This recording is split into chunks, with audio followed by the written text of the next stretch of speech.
If you opened your trading app today, you probably saw a sea of red next to one ticker, SMX, trading on the NASDAQ. Oh, yeah. The stock took a massive, and I mean, frankly, a stomach-turning hit, dropping over 7% in a single day. For a lot of investors, seeing that kind of action triggers, just one response: panic. Absolutely. But we are here today because the source material we dove into, an analysis report titled Pan Upselling in SMX, here's why I'm not worried. It tells a radically different story. A very different story. So our mission right now is to go beyond that emotional reaction and analyze exactly why this sudden steep drop is being framed not as a warning, but as a potential accumulation opportunity. Right. We have to cut through the noise, and that starts with the immediate facts from the report. Yep. We're talking about SMX. The date is December 26, 2025. Yep. The stock closed at around $137.70 after that 7.36% drop. And if you just look at the daily chart, it looks like a disaster. It looks terrible. But the core argument of this analysis is that this is, let's say, calculated volatility, not some kind of fundamental failure. Okay, let's unpack this. The report immediately introduces a pretty provocative idea: the shakeout thesis. It argues this 7.36% drop is not a sign the company is failing, but that it's a deliberate tactical move.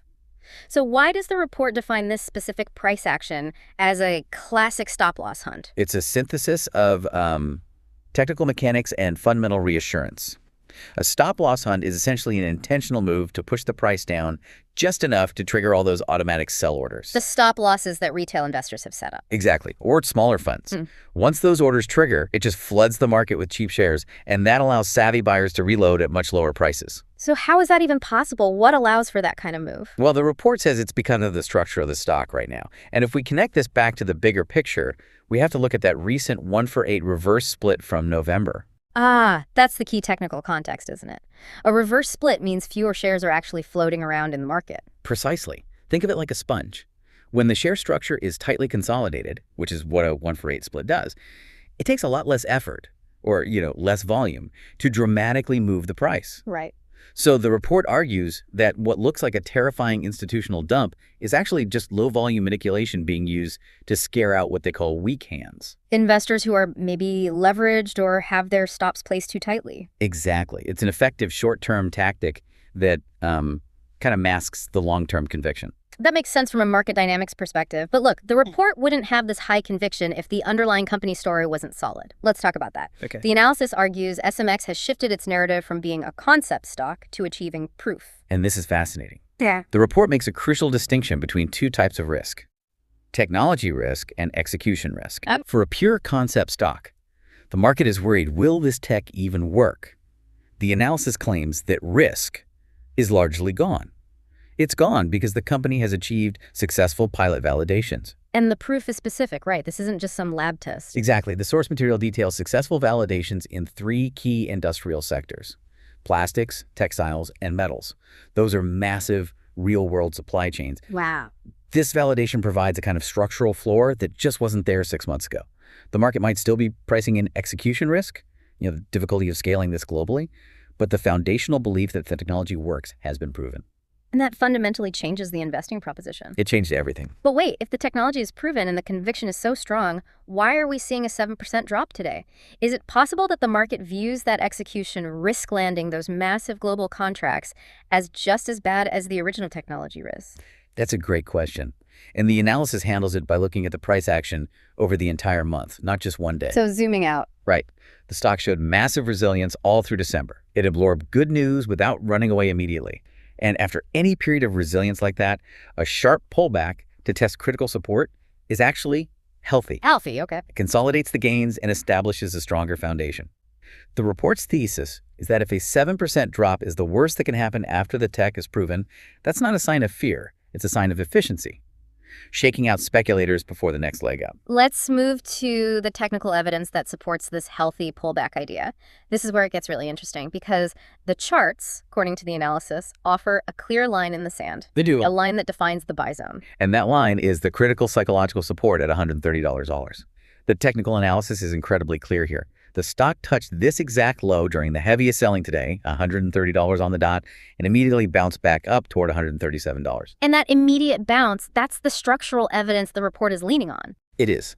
The fact that the stock tested $130 but couldn't sustain a breach is cited as proof of massive buying pressure sitting right at that level. So big orders waiting there. Huge orders, likely institutional accumulation. And that validates $130 as a strong, non-negotiable support zone. If that level holds, then the immediate bullish structure is still intact. Which makes the dip just a healthy reset. A reset, exactly. And speaking of a reset, let's talk about the technical relief created by the selling.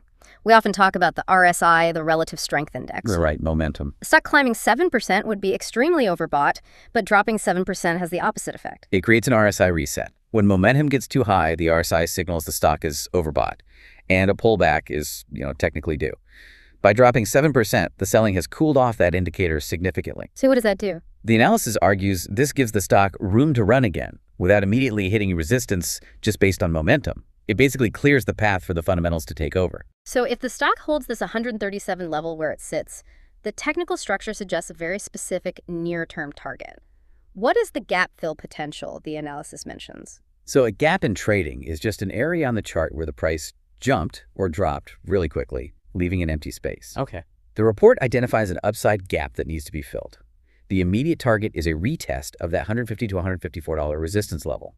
This resistance has caused stalls in the past. And what's the trigger? The analysis suggests that a sustained break above $154 is the key. If that happens, it could trigger a significant short-term squeeze, short sellers covering their positions back toward the $160 plus territory.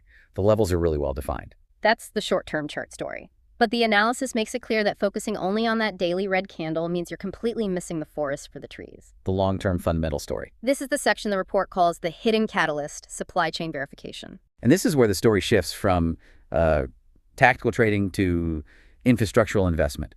The report describes this core technology as the invisible moat. An invisible moat. Yeah.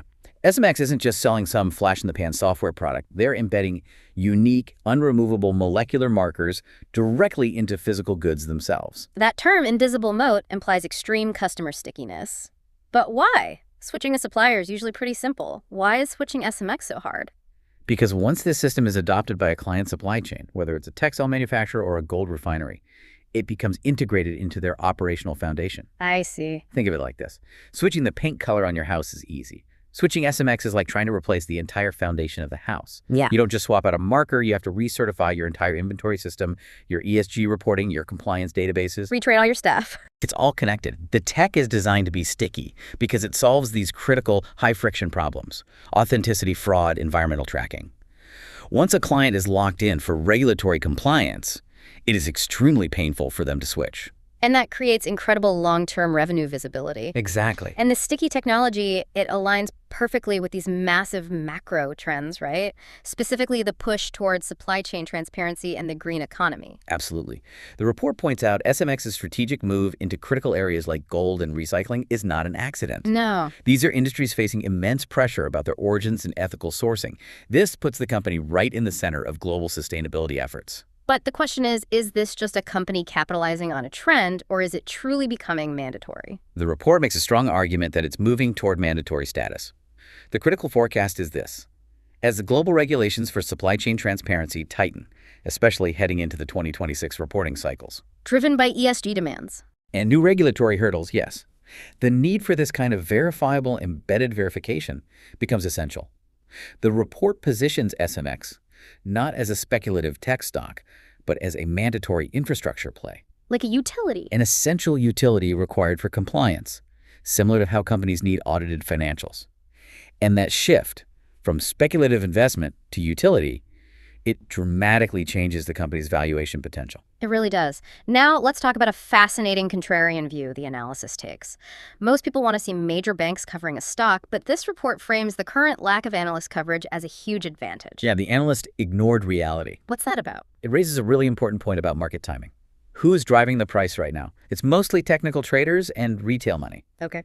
The contrarian view here is that the lack of coverage from major institutions, your Goldman Sachs, Morgan Stanley, is a signal that they haven't fully positioned themselves yet. They aren't in the stock in size. Which implies that you are getting in before the mainstream institutional rush begins. That's the idea. Institutions typically wait until the volume and price action become undeniable, until the stock has already moved much higher, before their analysts publish buy ratings and they start pouring billions in. Right. So this current dip is viewed as a chance to acquire shares at a discount before that institutional wave arrives and pushes the valuation higher. This analysis report has a really strong, almost philosophical conclusion, emphasizing the need to overcome fear.